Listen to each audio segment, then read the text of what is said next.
These forums throughout the school year, each with a different topic, talking about what's happening in our schools and a way to get input from our stakeholders such as you. My name is Jeff Marr, and it is my pleasure to be here with you this evening. Could we all stand for the pledge?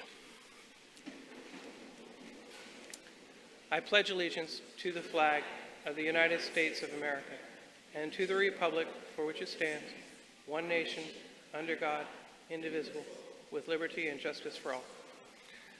Thank you. Tonight, the first of our town hall meetings, we are addressing the important topic of educational equity. Our work every year is to ensure that all students achieve. With this mission, we know that every child is different. Each child has a different learning style, and each child starts the school year with their own set of experiences and their own understandings. Our job is then to take them from where they are to where they need to be. To this end, it means providing different scaffolds of support and interventions to help them bolster their skills in reading or math or writing or other content areas. It also means providing the social and emotional supports as we support the whole child to help them be successful. This evening, we will share what we are doing and the work that lies ahead to achieve educational equity. Tonight's event is being recorded and will be presented and posted to our YouTube channel. Thank you to our students in the video production program at the Dr. James A. Forrest Career and Technology Center, and to the staff in the Office of Strategic Planning and Communications. So I'd like to introduce a few people who will be joining us as part of our presentation and our conversation this evening. First, I'd like to welcome Ms. Mary Washington, our board member who's here this evening. Our superintendent, Dr. Scott Smith, who will be sharing some words with you. Welcome, Dr. Smith. I'd also like to introduce our panelists who will be joining us on stage in a few moments, but first I'd like them to stand and be recognized. Dr. Rebecca Scow, Principal, Lexington Park Elementary. Mr. B.J. Dothard, Academic Dean from Fairlead Academy 1. Ms. Stacy Cornelius, Board Certified Behavior Analyst. Ms. Taylor Berry, student from Great Mills High School.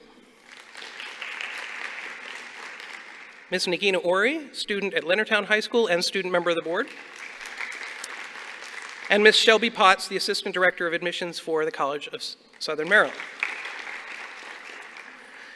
And finally, as we start, I'd like to introduce Ms. Adrienne Dillahunt, our Equity Assurance Coordinator, who will share our objectives for the evening and an overview of our work.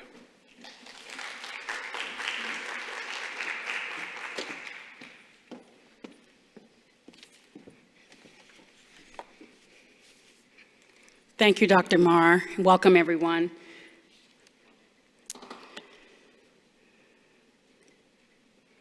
First, wanted to start talking about what is equity.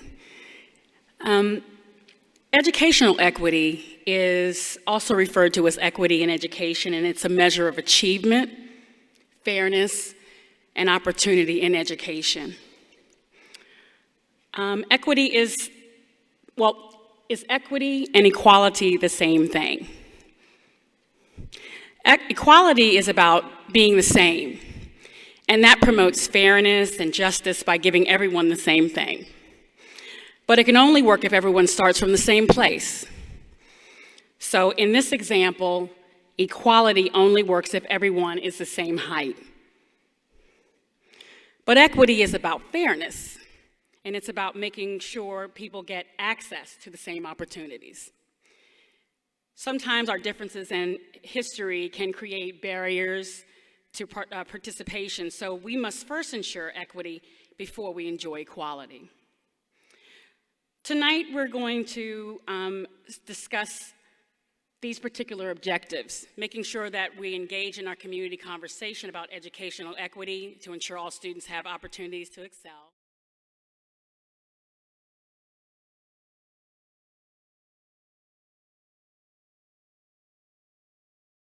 Access and educational rigor, resources, and supports for all students in our system. Our agenda is as follows. We've had our welcome, our purpose setting. We're going to have an overview of our work, our panel discussion, question and answer, and then our closure. Now we'll have a few words from our superintendent, Dr. Scott Smith, who will discuss our mission, supporting the whole child, and finally, educational equity.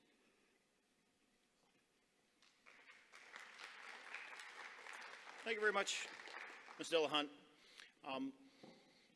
Any large organization really has to have a mission. They have to have a mission that's understandable, that's communicated openly, and that's understood by all of the organization's participants. We've had the same mission statement for, I think, about 15 years. It's 22 words. It's very simple. It comes in two parts. The first part really talks about our instructional practice, know the learner and the learning, expecting excellence in both. That also manifests itself as having high, rigorous standards, understanding and having proficient teachers, and really delivering that content so that every child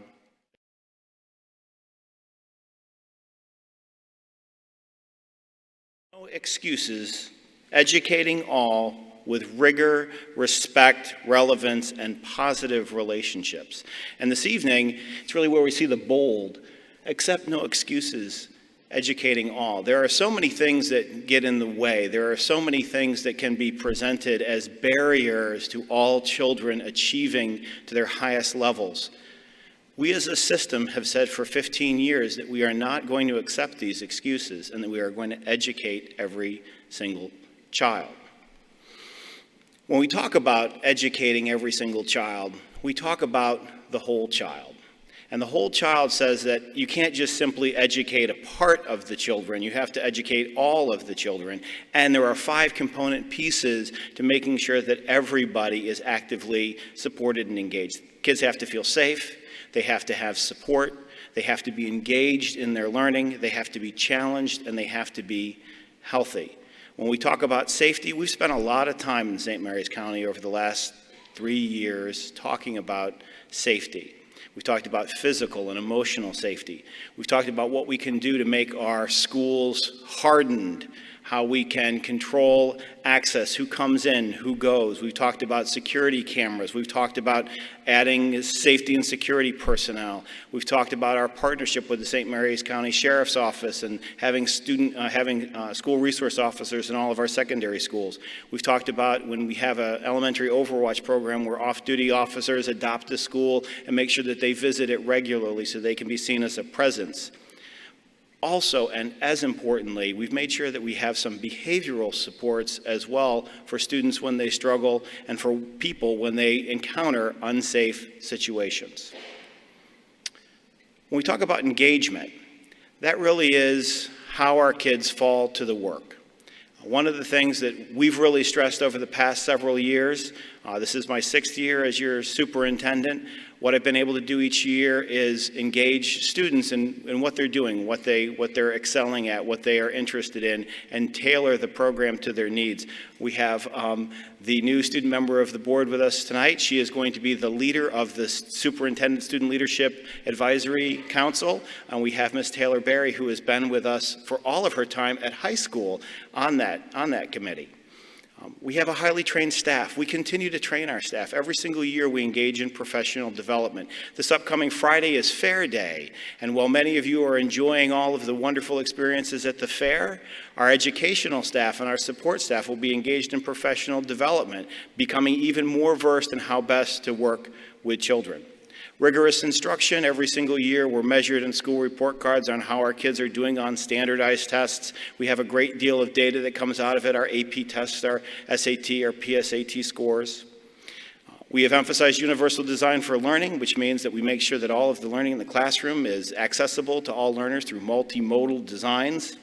We have specialized pathways right here at Great Mills High School. That's the STEM pathway, a continuation that starts in Lexington Park Elementary School with Dr. Rebecca Scow and then goes to Spring Ridge Middle School with Principal Zimmerman and finishes here with Dr. Heibel at Great Mills High School. We also have Global International Studies at Leonardtown High School, the Academy of Finance and the Academy of Visual Performing Arts at Chopticon High School. And we have the Forest Center that has 24 different programs as well as a great deal of variety of instructional programming in every single one of our comprehensive high schools. All of this helps students have choice and lends itself to engagement. Support. When we talk about a multi-tiered system of interventions and support, this is really getting back to that first image where you saw one tall child who can reach the apple, one medium-height child who needs a box, and one smaller child that needs multiple boxes. This is the embodiment, the visualization of multi-tiered systems of support. How do we make sure that every single child can grab the apple? Response to intervention is how we gather data to see what works and what doesn't work.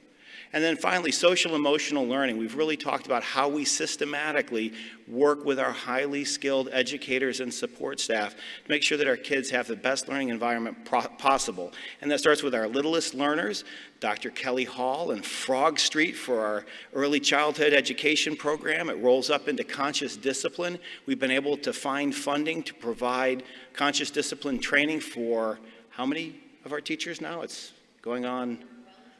We're well into the hundreds of teachers in early education and in the elementary grades who've been exposed to conscious discipline, and there'll be more training that goes on throughout the year. Responsive classroom. This is a grassroots way that we culturally put together a classroom so that all kids really get to know one another, and Dr. Scow will be talking about that as part of her panel discussion. Restorative justice has been a great deal of work that we've seen at our middle schools and our high schools. Positive behavioral intervention and supports, that goes back over 2 decades. And Capturing Kids' Hearts is a program that has a great deal of promise. We've seen it at Margaret Brent Middle School, and Mr. B.J. Dothard, a new staff member to Fairlead Academy, brings with her that expertise and hopefully will find its way into the programming at Fairlead Academy. And Mr. Dothard will talk a little bit about how Fairlead Academy specifically makes great connections with kids. Challenge. I'm so happy that we have Dr. Potts with us tonight so we can talk about all of the ways that we stretch our children up to reach that apple. How we have rigorous courses that are aligned to state and national standards. How we have dual enrollment where kids can earn college credit while they're still in high schools. How we have AP courses offered at every single one of our high schools, and our enrollment every single year grows. How we have, again, those academy programs. How we have CTE pathways, career and technology educational pathways, both at the home high schools as well as the Forest Center. And all of the CTE pathways culminate with some kind of a technical skill or an industry credential that is recognized outside of the school system in the wider world of work. Examples, AP courses, we've got over 3,000 enrolled students, 3,000 enrolled courses in the high school this year alone. There are only 5,000 students in our high schools. We have 3,000 courses being taken this year. Dual enrollment, we have over 1,300 courses of dual enrollment. Forest Center has an enrollment of over 1,000 students. So 1 in 5 students in the high school is enrolled at the Forest Center taking a program. And then the highly specialized academy programs, almost 500 students are taking advantage of those. So there's a great opportunity when we talk about engagement and challenge. What we're going to talk about tonight is engagement. And so if you look at that bottom bar, that represents the demographic split in St. Mary's County, how they break out. African American, students identifying as 2 or more races, American Indian, Alaskan Native, Asian, Hispanic, Native, Hawaiian, Pacific Islander, and white. And the bottom shows what the demographics are. The top shows the overall enrollment in our pathways and programs at the high school.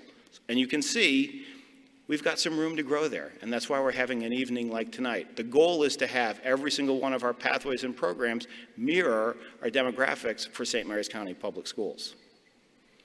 And finally, kids have to be healthy.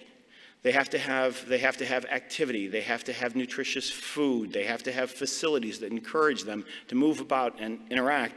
And ultimately, they have to be mentally healthy and supported.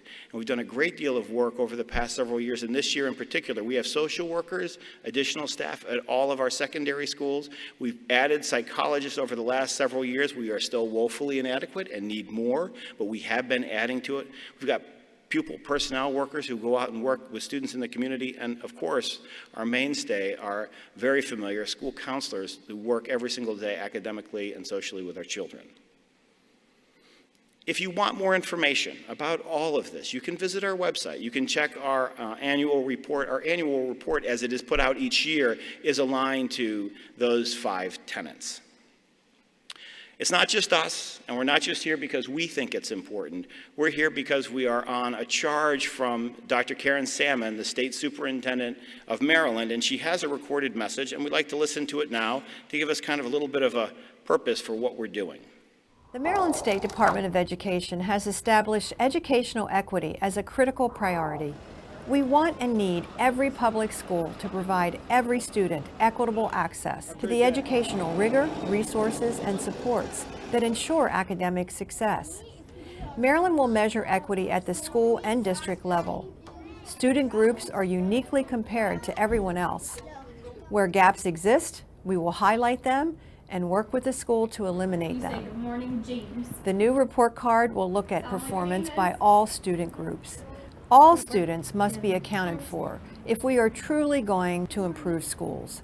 We will continue to look at this equity data over time and will assist schools and school systems as they implement strategies to improve performance for every child. Thank you.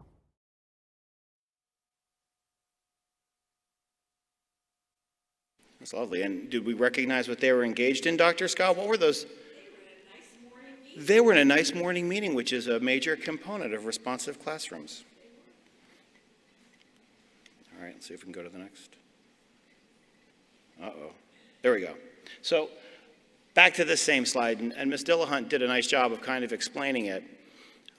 This is where we are. And when we talk about multi-tiered systems of interventions and supports, we talk about the way we interact with children, we talk about ultimately the goal. The apple is indeed the metaphor for us in St. Mary's County. That apple is that every child graduates on time with their peers, having completed a rigorous pathway that ultimately will afford them any opportunity that they want outside of high school, whether it be 2-year, 4-year industry certification or straight to the world of work. When we look at those children on the far side, they really kind of represent, they should represent.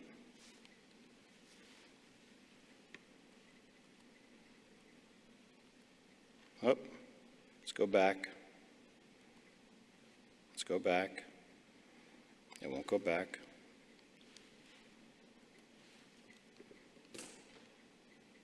There it is. When we look at our school system, 80% of our students, 80%, 8 out of 10 kids that walk into school, they know what the apple is. They can see the apple, they can almost reach the apple, their parents have talked to them about the apple, they're supported by their community for getting the apple. There's never any question that they won't graduate on time with their peers after completing a rigorous pathway and be successfully prepared for the next thing in life. For the most part, it's our job to give them that pathway, to give them that structure, to have those courses, to have that challenge, to have that rigor ready for them. 80% of all kids in St. Mary's County pretty much roll in ready to go. 15% of our kids, there's a little bit of a stretch to get that apple.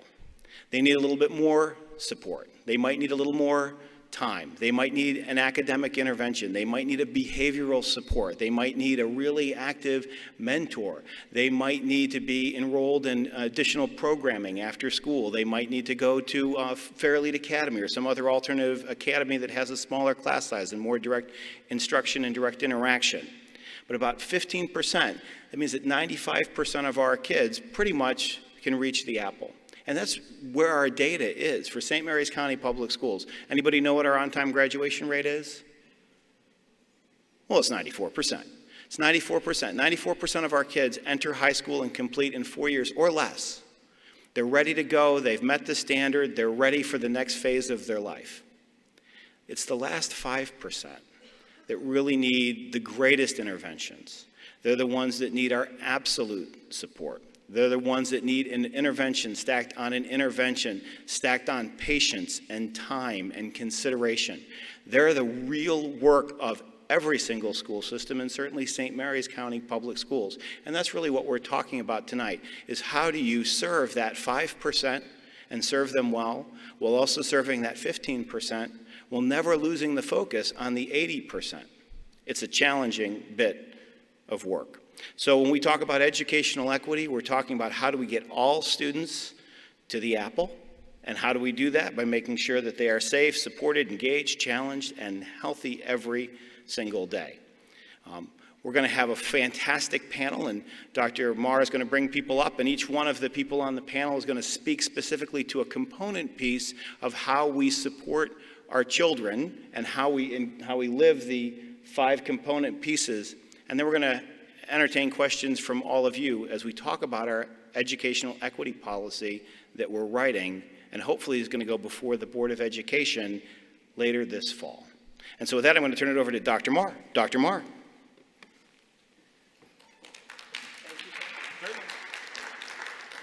And we're inviting our panelists up here.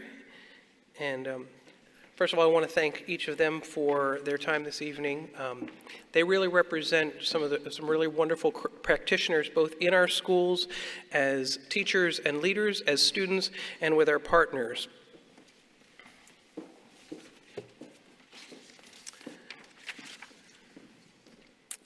So we have a handful of prepared questions that we're going to ask our panelists, and then we'll open it up for any of you in the audience who have questions for them as well. And as Dr. Smith suggested, our questions are really talking about some of the things that he referenced in his words, but also lead us into that conversation of what equity looks like in our schools. So we will start with Dr. Becky Scow. And Dr. Scow, can you share briefly how your school has approached creating a culture that attends to both high expectations for student learning and attention to social and emotional learning? Happy to. Can you hear me? I'm never sure with mics. Am I okay? Just pull it Closer. forward to you. There you go. There we go. Is that better? Yeah. Okay.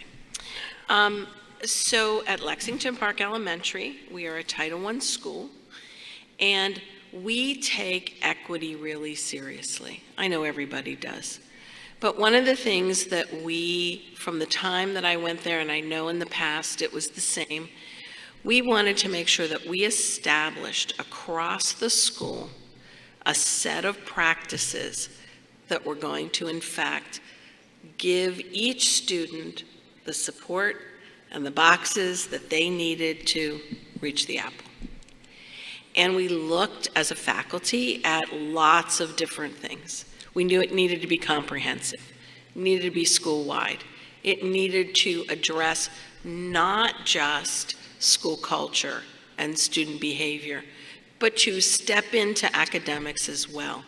Because you can't have one without the other. You can't just focus on academics without dealing with children and their emotions and where they are and what's going on in their lives.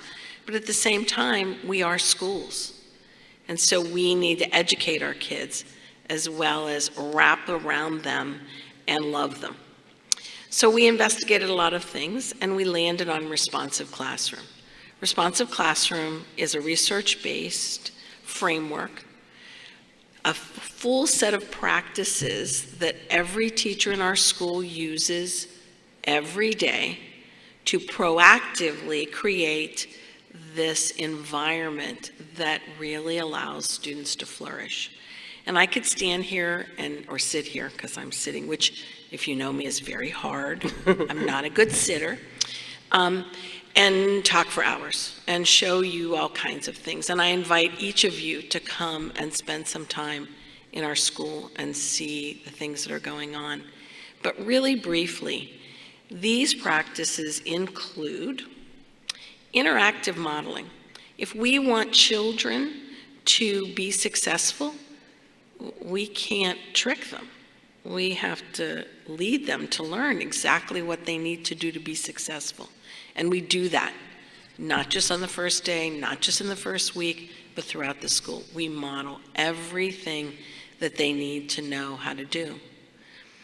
We also spend a lot of time on teacher language. So the way we speak to children really impacts how they feel about themselves and their level of performance. So we spend a lot of time working on ourselves and the way we speak to each other and our students. We have, as you saw when Dr. Salmon was, Dr. Salmon was showing that video, she was attending a morning meeting. In our school, every day starts in every classroom with a morning meeting. And it's not just sit there and chat. It's very specific. Everybody's greeted. There's an activity. There's sharing. There's news and announcements. So it's very structured, and it starts the day well. We also have a quiet time right after recess that is a bit academic focused, so kids can finish work, or they can read a book, or they can conference with the teacher. We also end every day, and believe it or not, this has been one of the most powerful practices, with what we call a closing circle. So we end each day by coming together and reflecting on the day, and on sharing joys and sorrows, giving out roses, not real roses, we have little fake roses, for kind things that people did. It bookends the day. We also take creating rules and logical consequences very seriously. Student input, they're all based on their hopes and dreams, and the consequences are logical rather than punishment. So like I said, I could go on forever. I've probably already taken more than my time. But I just want to say one last thing, and that is that for us, Responsive Classroom was exactly the right fit. Our staff really felt, and I actually see a staff member out there nodding her head. I didn't know you were coming. And what it's given is teachers tools. Like every teacher wants to be every teacher wants every kid to be successful. But sometimes they don't have the tools. And so Responsive Classroom has helped us provide every staff member with the tools they need to lead their children to be successful, all children. Thank you, Dr. Scow. That really gives a nice foundation for setting those high expectations and helping students to reach those goals. Thank you. As we go down the table here, I'm going to step into high school. Mr. Dothard, could you share how at Fairlead Academy, how you help students to make those connections to be successful both academically and socially?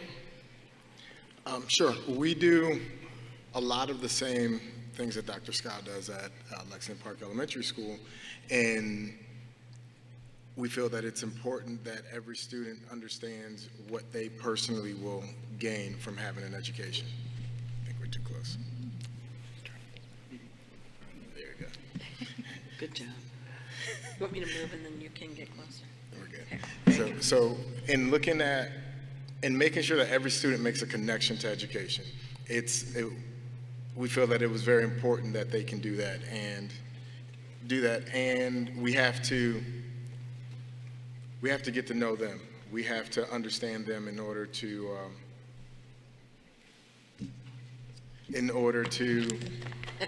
Fucking to that one. Okay. There you go. All right, thank you. Are you going to share? This is sharing. This is good. Sharing is caring. So, but we do a lot of the same things in getting them to understand what they are going to get out of education. And we have to know them.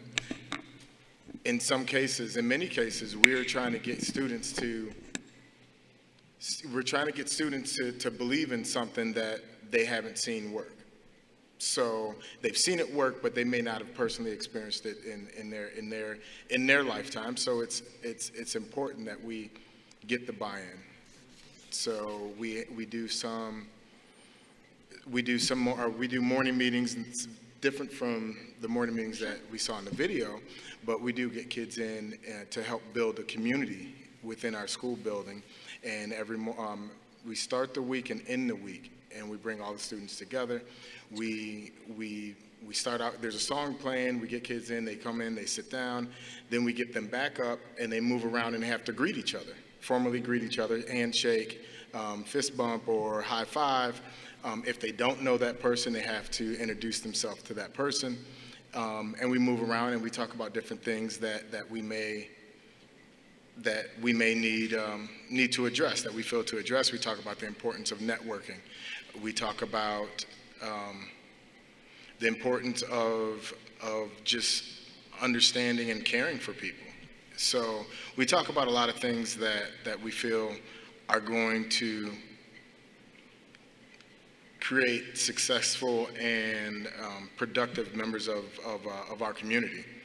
And we can't just, if we give kids just an education, then we're failing them, because we need to have good people, not just very smart people, but good people. And so we do a lot of things for that. Thank you.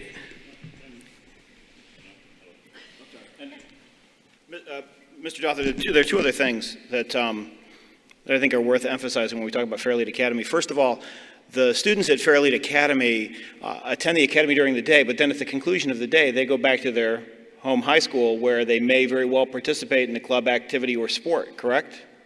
Yeah. So they become part of not only the Fairlead community, but they maintain that relationship with their high school community as well.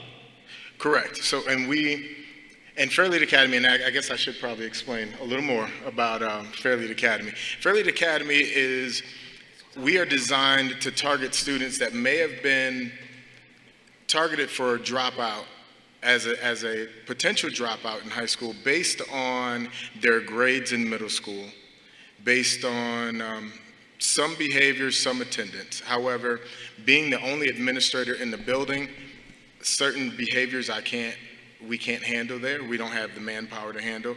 And then if students have a lot of attendance, they're missing a lot of school, some of the reason they're failing classes is probably because they're not there. So we also look for the kids there are some kids that will sit in the back of a classroom or sit very quietly anywhere in a classroom, and they can fly right under the radar, and they can pretend to work, but they're not working. And at the end of the day, that teacher, an amazing teacher, and they're talking to the kids that are raising their hands, they're addressing these other kids, and the other kids are okay with sitting and doing nothing. So when they fail classes in middle school, we don't have credits in middle school, but when they get to high school, when they're failing classes, that means they're not going to graduate on time. So we're looking at kids that are typically receiving D's and F's, 2 or more D's or F's on their report cards during middle school. So those are the kids that we target. And last school year, we had every single one of the 9th graders in our building moved on to become 10th graders. So, and thank you. We do promote them to get involved in their high schools. We feel that it is important that they are on sports teams and in plays and in clubs at their home high school.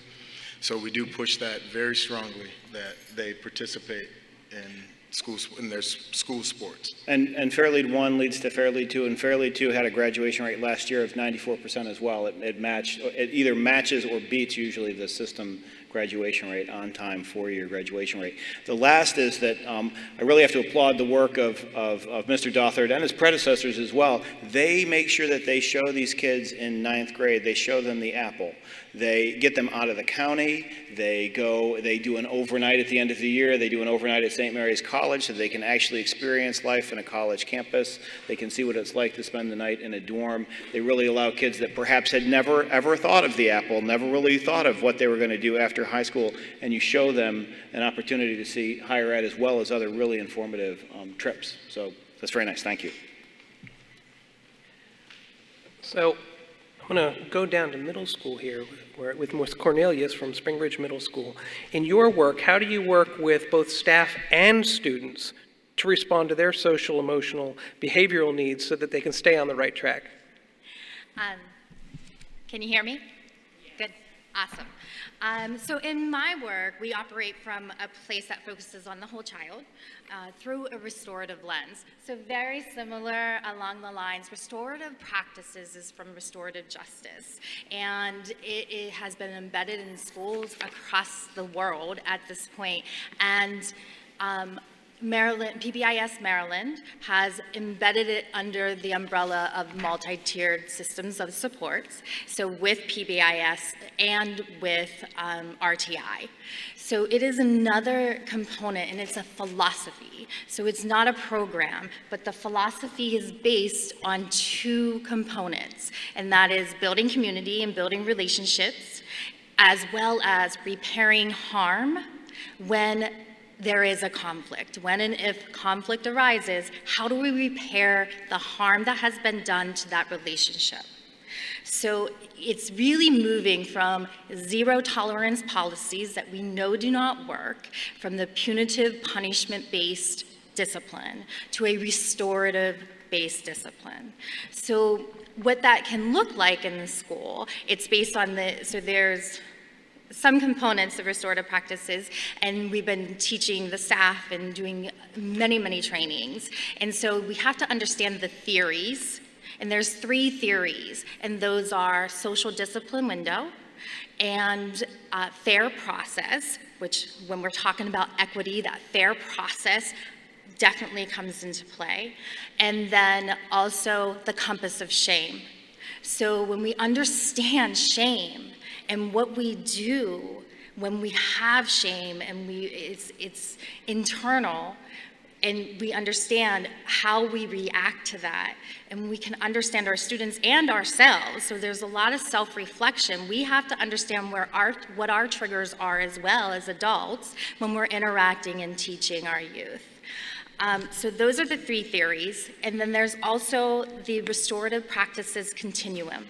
So it is from informal to formal, and it's strategies that are very relatable, easy to implement, such as effective statements. So using I statements, I feel, I think, instead of you just did this, you need to do X, Y, or Z. It's I'm feeling frustrated because of this. Or when this happens, I feel unsafe. I feel concerned about your safety.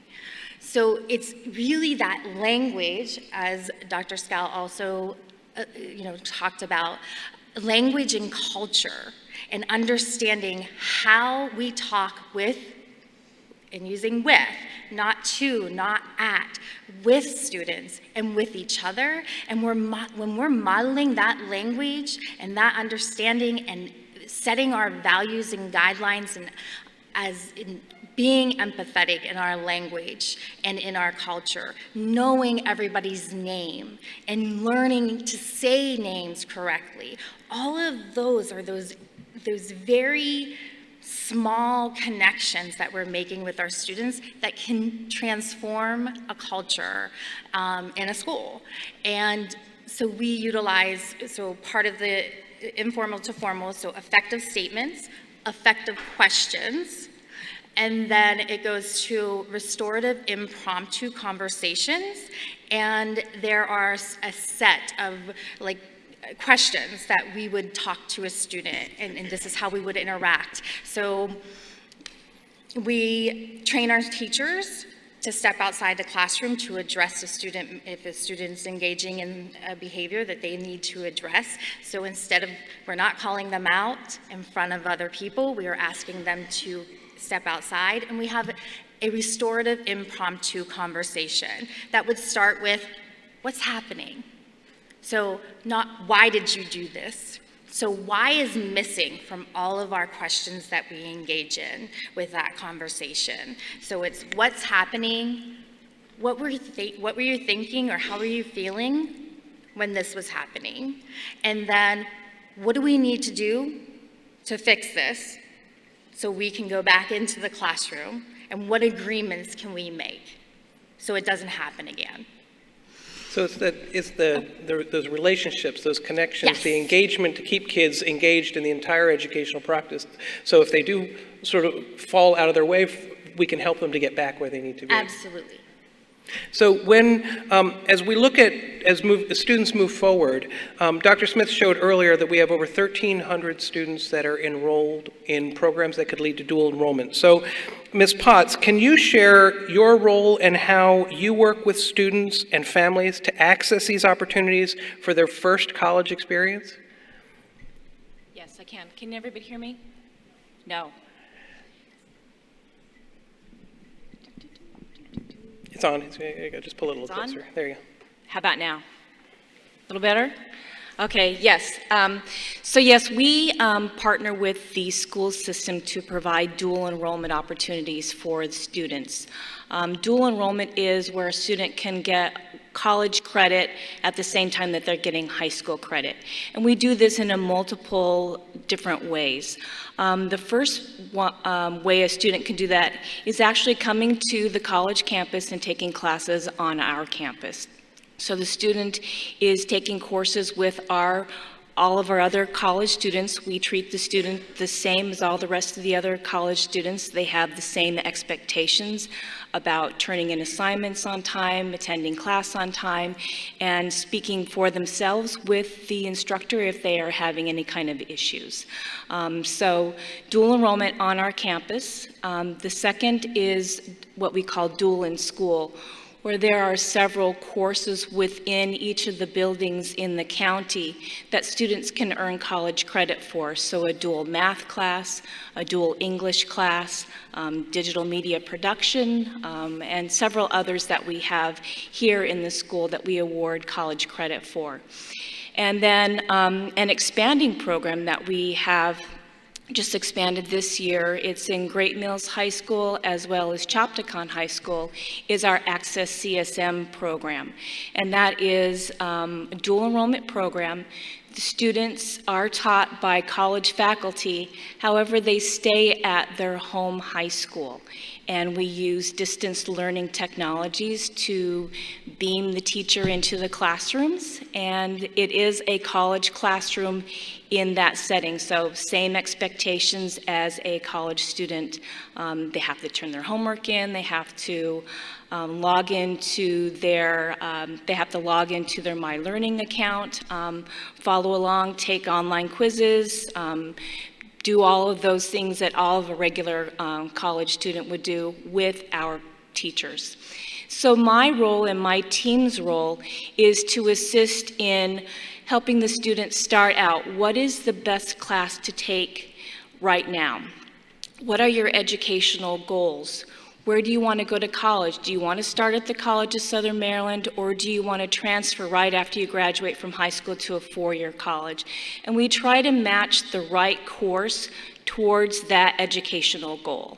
We would love it if every student would like to stay in Southern Maryland and take classes at the college, but we understand that a lot of different students have different goals. But we really try to align what the student wants to do with what we have to offer to that student. Thank you. Now we've heard from all the adults on the stage. Now we want to hear from the students. And so Taylor and Nagina, I have two questions that I'm going to ask, and you guys can tag team in answering them. First, how can students get involved in their own learning and the whole school community? So how do they stay engaged? And the second, what are the barriers that students might encounter that might keep them from fully taking advantage of those opportunities? Yeah, I guess. Okay. Yeah, figure this situation. This one's good. Okay. It doesn't go anywhere. Go for it. Okay. Hello. Personally, I'm involved in PAC and Slack with our superintendent. And YAC. And YAC. That's outside of the school system. Yeah, I call myself a triple threat because it's PAC, Slack, yeah. Anyways, but yeah, those are just some ways that you can get involved. So with PAC, I meet up with the principal, it's me and a few other students, and basically I represent the kids in my grade in Great Mills with our representatives, which is our principal. And then going outside of that, we meet up with the superintendent, and I represent the kids in my grade and my school when talking to the superintendent. And then YAC with the county commissioners representing the youth in the county.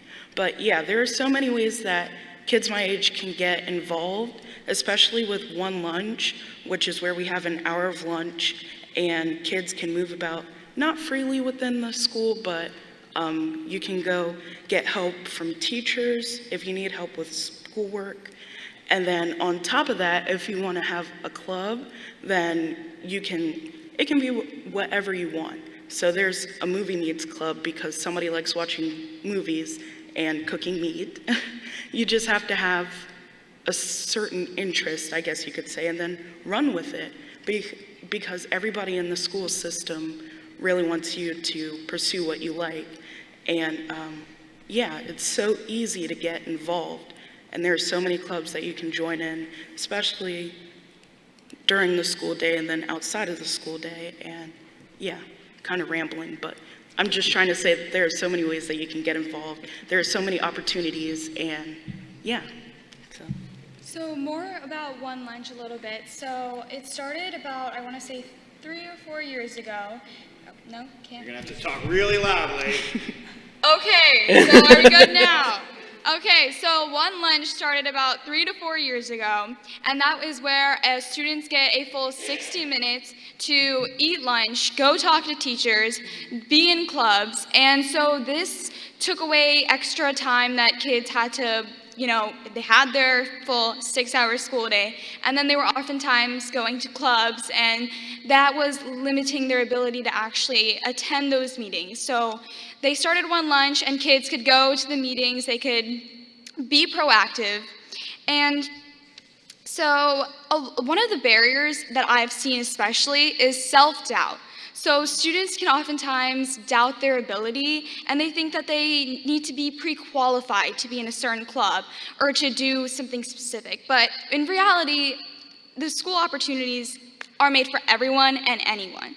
So taking away that self-doubt, there are a lot of things that we do. So one of them is Freshman Academy.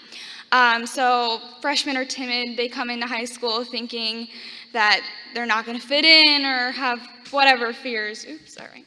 Okay, so they have all their fears. So Freshman Academy really takes, so what happens is, again, during One Lunch, love One Lunch, they meet up with mentors. And so the mentors are oftentimes juniors and seniors, and they tell freshmen on what they can do by joining different clubs, and oftentimes Freshman Academy is a way for them to meet new people. And so you come into high school with your friend group, but you kind of have to expand outside of that friend group, because you start off with middle school having small classes with all your friends, and then when you come into high school you have 8 periods and you're like, wow, these are a lot of new faces, and you have to really meet everyone. And Freshman Academy is really helpful with that, as well as club fairs, just seeing what the school offers so that people don't feel like they can't do something and really see that it is available to them. Sorry, just you. Yeah, all right. So you talked a little bit about that idea of self-doubt. Well, how can we help students to overcome that so that they can be more successful, if that's one of the barriers that you're talking about? And anybody can answer this too. What are the ways that we can help students to find that success within themselves and take advantage of some of these opportunities? I think it starts very young. And I think more than anything, initially, what we need to do is make sure children understand what it looks like, feels like, sounds like, to do what you need to do to be successful. And we, again, at Lexington Park, take that really seriously and really support kids in that. We make T-charts, we make, our look-fors, we really unpack that, because that's equity. We're giving everybody a chance to know exactly what the code is, what the key is to be successful. And I think starting young and building those relationships, teachers and students, students to students, that are supportive, that are kind, that are affirming, really helps our kids feel like they can do just about anything. I mean, our 5th grade leadership academy is like taking on the world and doing all kinds of stuff. And to see these 5th graders now doing this, as opposed to when I first met them, when they were 1st graders, they get what the key is. So we're pretty excited about that. So that's what I would say. It needs to be unpacked. Okay. How do we, as we look at the broader achievement across, and if there are achievement gaps, how does educational equity help to mitigate those achievement gaps, to help every student reach that finish line? I don't want to keep jumping in. Anybody else want to jump in? I don't want to keep being. I'll throw a couple of things in. So when we talk about equity and helping a student where they're at, we have a lot of challenges on college campuses. We have the cost of education, so not everybody can afford to go to college. So we have financial aid. We have a ton of scholarships from our foundation to offer to students. This is our first year of the Maryland Promise Scholarship, where it's a last dollar scholarship. Our college was actually one of the highest percentages of students that got awarded this Maryland Promise Scholarship, so we're pretty excited about that. To help students with kind of mental issues, we do have, or other challenges, stress challenges, being able to get the courage up to talk to somebody about issues that they have. We do have free counseling on all of our campuses. Students are eligible to have 8 free sessions of counseling, private counseling with our counselors each semester. So we have that. We have a lot of students that have food insecurities, so we've started a program called the Hawk Feeder, where students and staff donate food to an area, and students can go in and get snacks, or there might be some more food there that's a little bit more substantial, but helping the students where they're at and what they need to be successful. All those little things that you don't think of that really will get in the way of being able to get that education that they need. So we started talking a little bit about this with your work, Ms. Potts, there, but how can other community partners help in this process, support this mission? What does engagement look like when we have folks come into the building to help our students?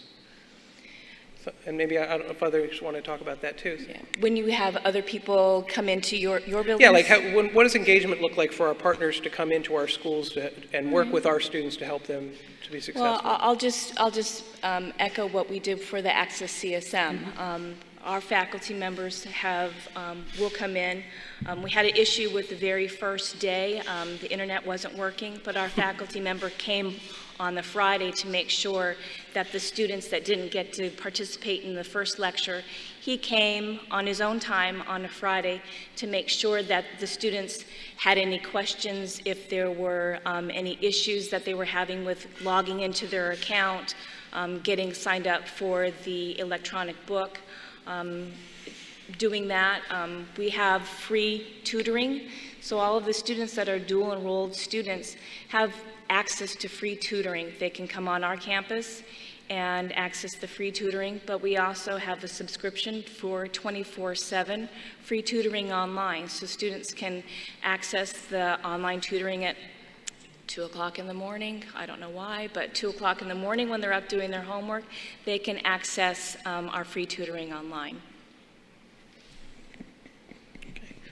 I want to turn it to the audience and see if there's any questions that people have for anyone on the stage here, any of the panelists or us. We're good. We are. Okay, so.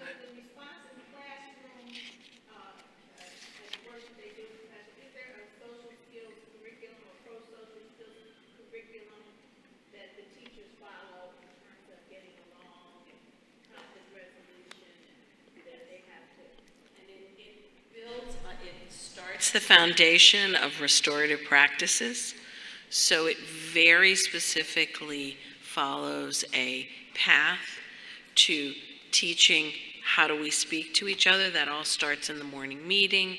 How do we resolve conflicts? What do we do when we are so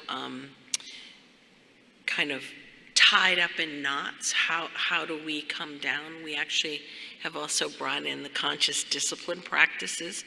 We had a really cheesy wedding ceremony on our first day back of marrying conscious discipline and responsive classroom together. So yes, it's a very specific curriculum, or they like to call it a framework, set of skills. We have a number, sure. we have a number of markers. So Responsive Classroom has their own kind of metrics that they use, but those metrics really focus on how well you're implementing the framework. Our measurements speak to three things. We look at reductions in office referrals and suspensions. We also look at, like minor incident reports. So, those minor behaviors that don't rise to that. But we also pay attention to academic data. So we're really looking, we talk a lot about skill and will. So are we developing the skill for them to be academically successful, as well as the will, which has much more to do with the pro-social skills. And just to add, so we've really been quite deliberate about the programs that we do have rolled out system-wide. So Frog Street with our earliest learners leads to and folds right into Conscious Discipline, which is a fantastic companion piece to Responsive Classroom, which all falls under Restorative Practices and multi-tiered systems of intervention and support. They all complement one another. And although they're not represented here tonight, George Washington Carver, they have really leaned completely into conscious discipline, and they did a training for the entire school over the summer and did a huge kickoff event at the beginning of the school year. But last year they were absolutely using it, and they didn't record a suspension all year long. And that's a very, very, very busy school, and it definitely shows that the mindsets have moved with the staff at the school, and the results are pretty compelling. So with that, Dr. Moran, questions? Right. Got a couple of questions from the audience. So first, and this actually goes back to what the students were bringing up before, how do you help each student define their vision of success? And so, we could talk a little about how peers work with each other, how students work with staff, but how do we help students define their own vision of success?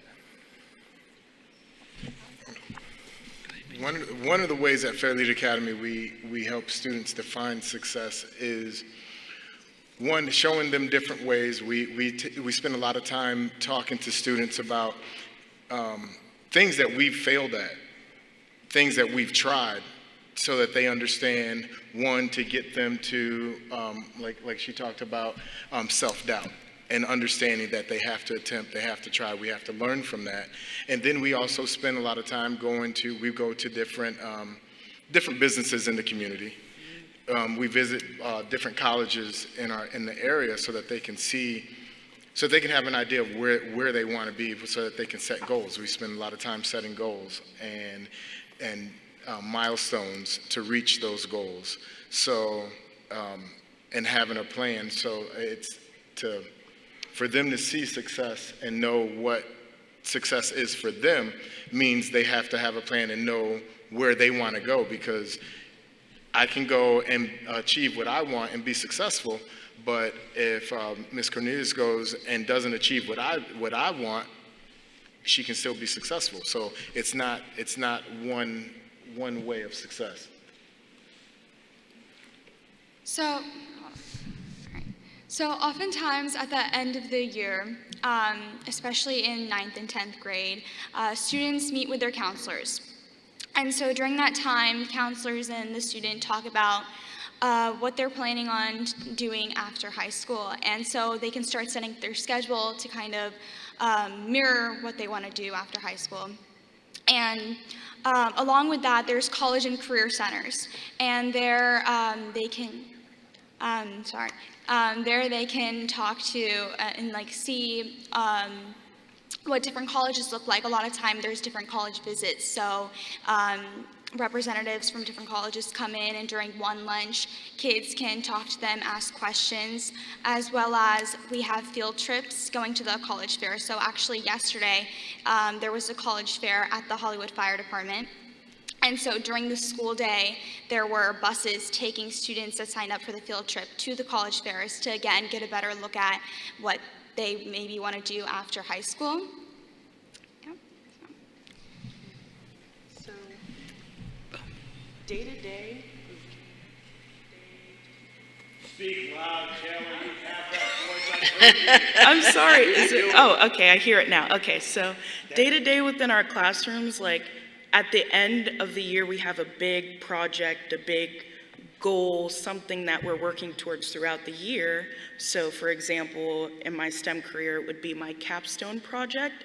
And so like throughout the years, so freshman year, sophomore year, junior year, and then day to day within the classrooms, we work with our teachers, we talk with them about our strengths and weaknesses, and then we break down the steps to get there, and we form that bond with our teacher, and they're always checking in on us, making sure that we're hitting our marks, and so, yeah, they help us break it down and make it something that actually seems doable, because I know at the beginning of the year, for example, the capstone project, I was like, oh my goodness, this seems way far out of my reach. But now, after beginning the year, forming my relationship with my English teacher, my internship teacher, etc., they break it down and they make it seem like, hey, you can actually get there. And once you accomplish this one little thing, it gets the ball rolling and you really feel like you're going to end up where you're supposed to be. So, yeah. Goal setting.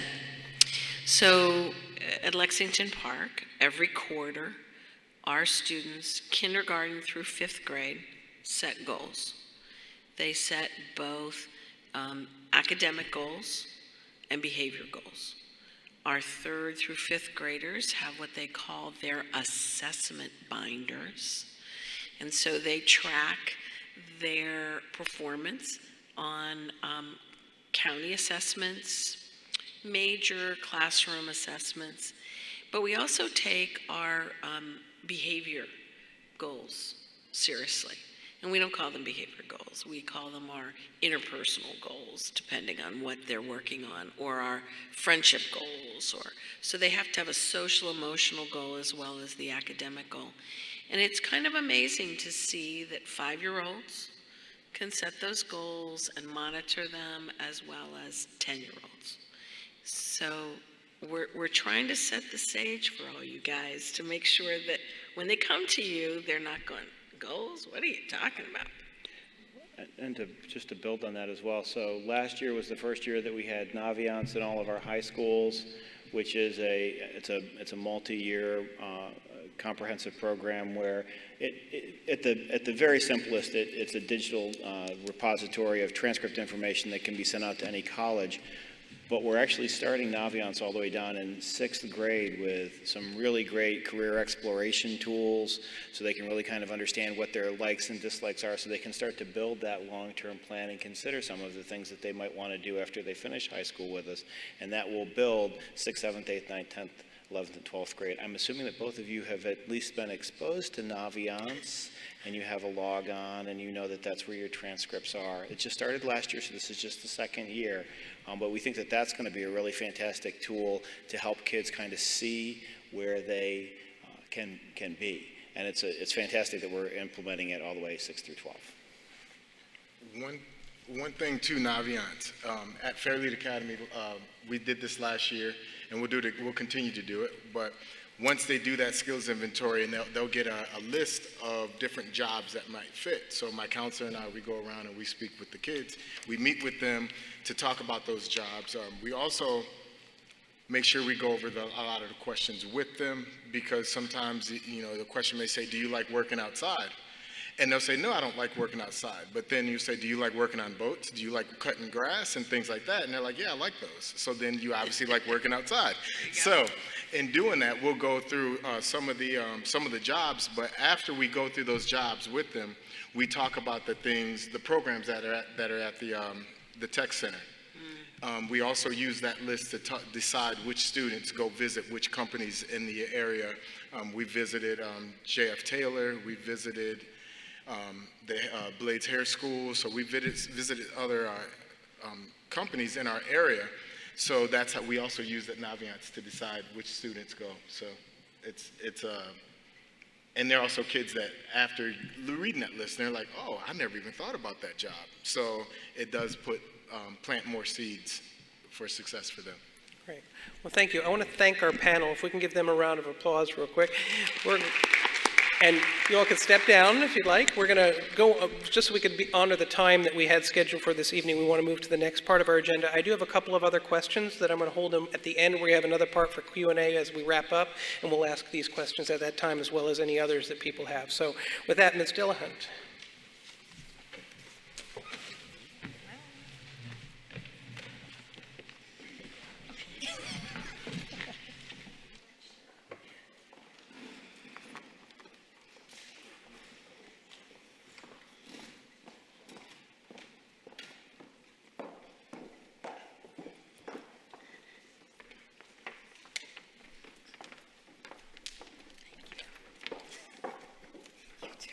You're on your own.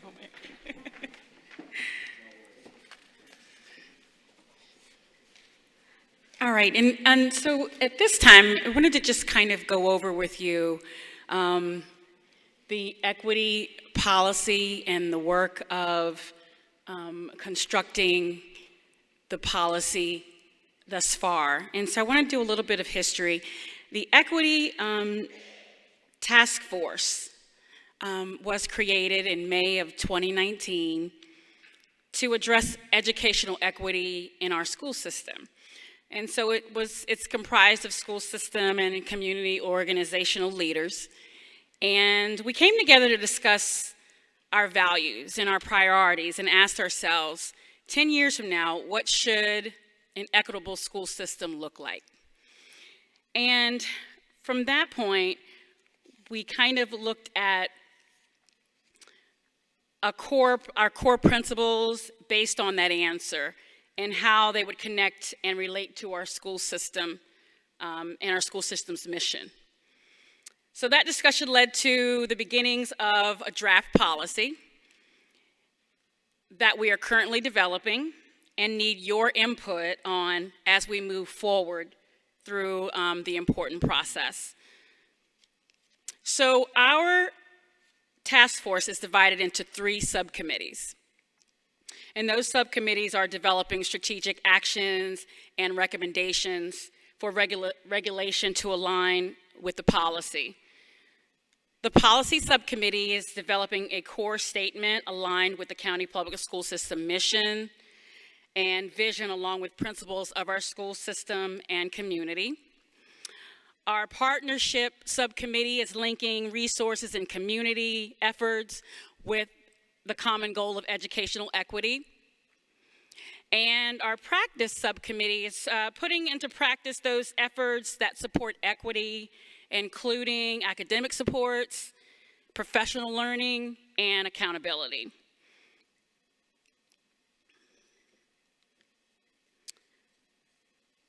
So as Dr. Smith was discussing earlier, accept no excuses, educating all.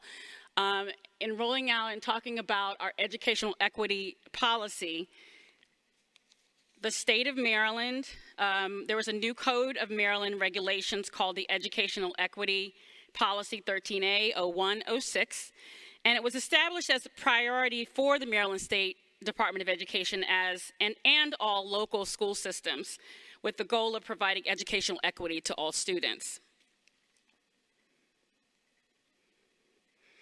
So at this point, I'd like to review and read aloud for you a draft policy language and statement development from our Equity Task Force, and it is included in your packets that you received as you came in. So if you want to read along with me, I'm a former English teacher, so I like to read aloud and everybody get the idea of what has been drafted. So here we go. It is our purpose to ensure that all students, regardless of their individual characteristics, will have equitable access to and benefit from high-quality instruction, social and emotional resources to become active and productive members of the community and workforce.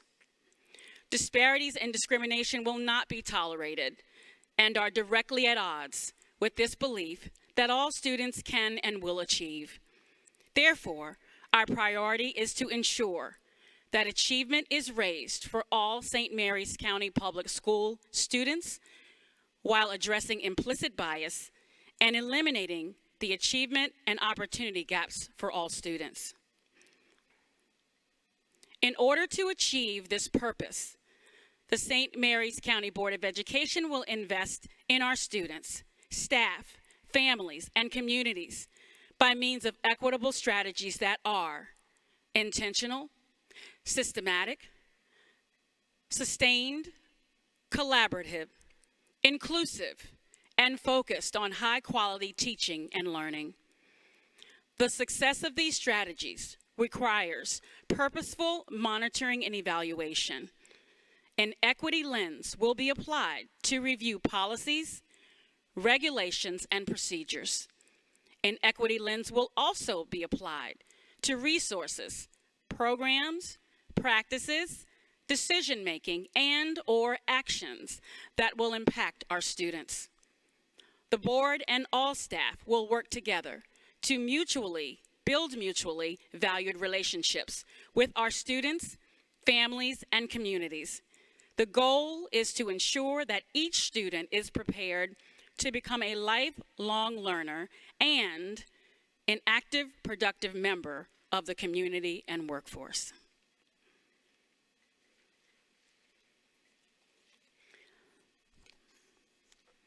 So having said that, this is the draft policy language and statement development, and we are encouraging our community to provide feedback as we move forward. So if you could provide feedback on the index cards that you have available, there will be, I believe, a brief evaluation for feedback as well that you can provide information. And also helping us with identifying our terms, our equity policy terms and definitions that will go along with our policy. Dr. Marr?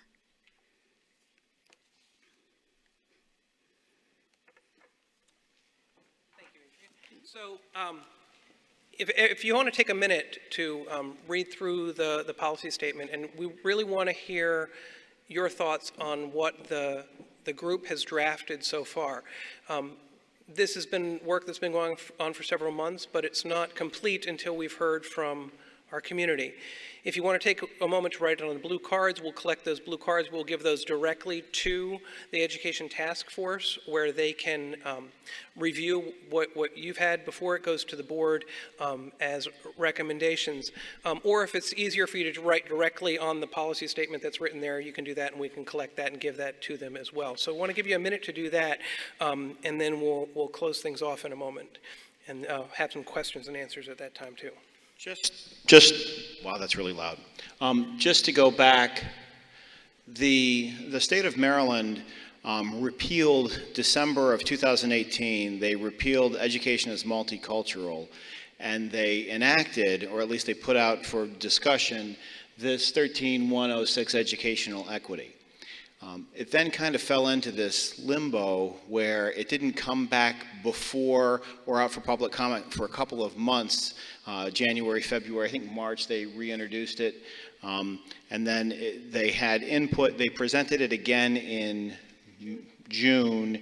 It is currently out, it's coming back in October. So we believe that this is going to be pretty much what the COMAR regulation looks like, and it really holds each school system accountable for three things: that you have rigor, resources, and supports for all students, that you have procedures and practices that are completely founded upon educational equity, and that ultimately the goal is to improve achievement and close all gaps. And then from there, each county has to demonstrate to the satisfaction of the state of Maryland that they have gathered community support, brought people together, written a policy, and then enacted it in each one of the counties. That's the first part, and that's the work that we've been engaged in since May, June, July, August, and into September. And the policy work group in particular, it's a fantastic group. They've spent a great deal of time talking about every single word in the purpose statement. And each one of those words is incredibly important and powerful, and there's a reason behind it. When we get into the policy statement, it's in three parts. It first says the board's going to invest. The second part says that we're going to actually monitor what we do. And the last says that we're going to actually then close gaps and make sure that we have an equitable opportunity for every single student and that they're successful. So just kind of consider all of those things. Once we have got to the end of the input cycle, we are then going to take this policy and we are all going to present it to the Board of Education for their consideration. Ultimately, this is their policy. We just inform and recommend. The board themselves will have to weigh and decide and determine ultimately, are these the words that they want to accept in the board policy, because then they're responsible for it. The 5 of them are elected and held accountable to every single constituent in St. Mary's County. The policy is theirs to adopt. Once they have adopted it, then they turn to their only employee, the Board of Ed only has one employee, that is me, and they say, Scott, now live these words. Make every single one of these words work. Make sure that you put behind this policy all the attendant regulations, and then behind the attendant regulations, all the procedures to make sure that you actually are as a system investing, that we are as a system monitoring, and that we are as a system closing gaps and providing opportunities for all of our students. So this is the first part of a great deal of work, but the words matter, and that's why we would like to have an opportunity this evening to get some input from all of you on our words and the work that we've had. With nods of approval, everybody? Okay, good, thank you. So what we'd like is before you leave this evening, thank you, we'll collect anything that you'd like to turn in to us for feedback, and we'll bring that right to the group. I also want to share, too, that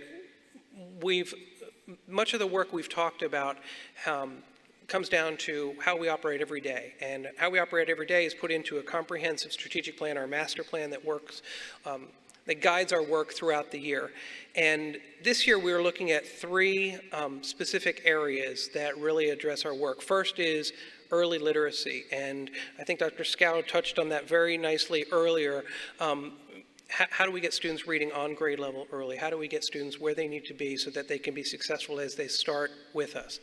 Second, and it came up a little bit tonight, and in one of the questions that that one of you has handed in, is that transition grades. When students transition from pre-K to K, or from 5th grade to 6th grade and make the jump to middle school, or from middle school to high school, that's where many students struggle the most, is in those transition years. So what supports can we provide for students to help them become successful in that next step? And then 9th grade success. Mr. Dother talked very, very nicely about this, that really getting them to move from 9th grade to 10th grade with the credits they need to be successful so that they don't lose ground.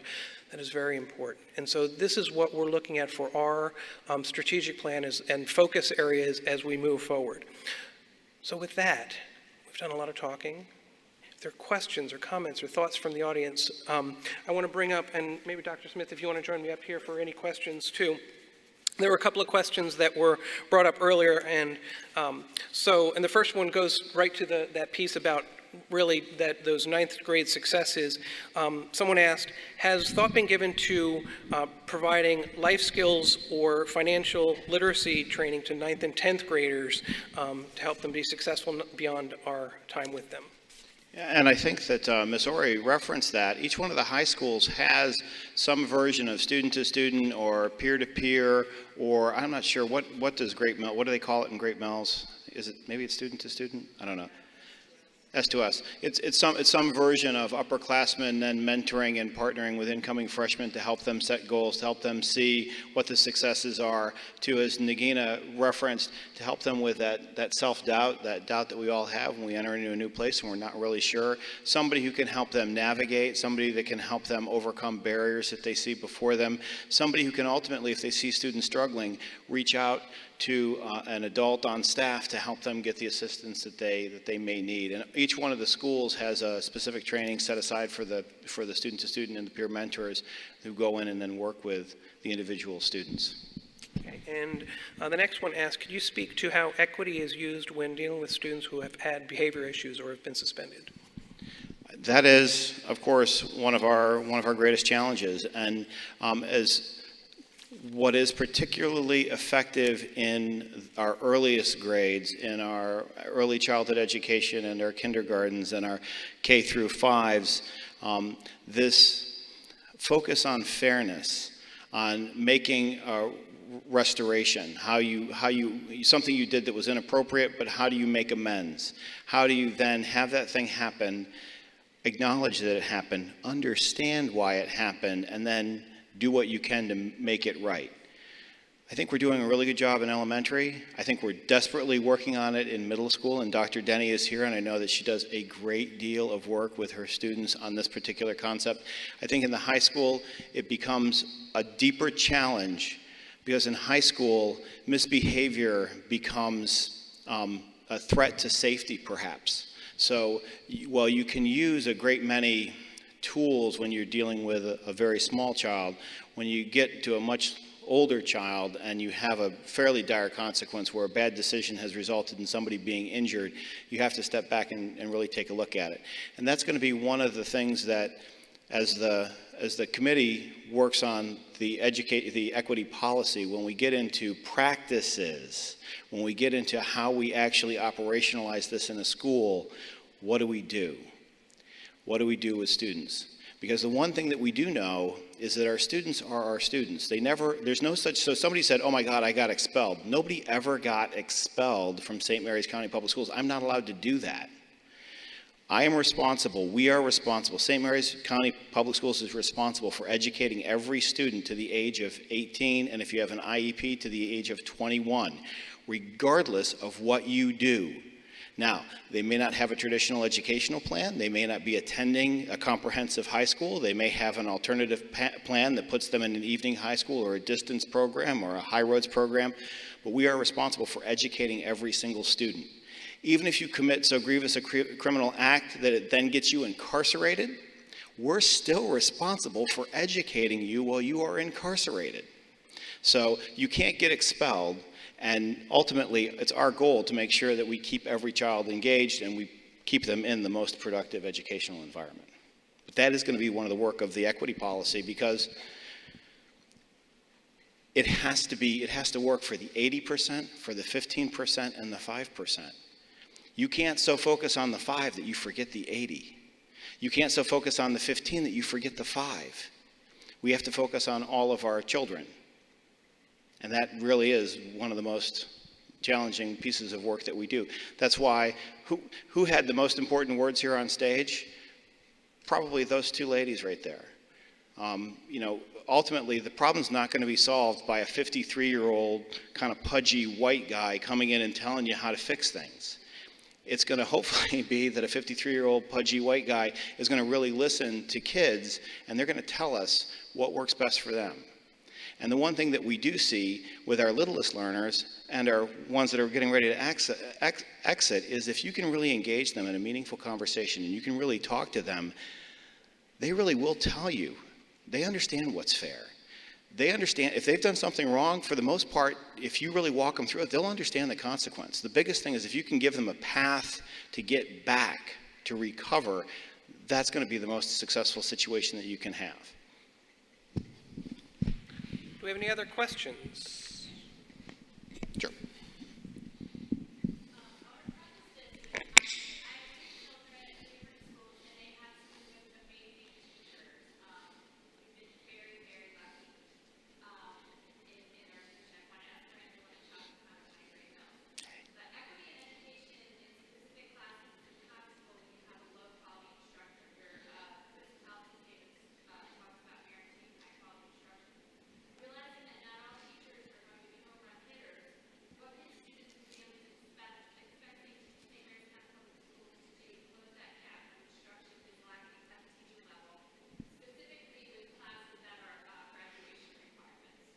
Yeah, a classroom is only as good as the teacher in front of it, right? So I mean, that's why we have a fairly comprehensive teacher performance assessment system where we do classroom observations. Dr. Scow referenced it a little bit, but every single one of our administrators can talk to the fact that we are absolutely data-driven. So we take a look at how students are performing within the classroom. We take a look at how they're doing on county assessments. We take a look at how they're doing on state assessments. We take a look at how students are attending in the classroom. We take a look at behavior within the classroom. And when we see that there is a challenge, we push into the classroom. Now, pushing into the classroom means that we push in to support the teacher. This whole idea, Ms. Ray, who came into DC and thought she could fire her way to the best school system ever, she came and went, didn't she? And DC public schools remain.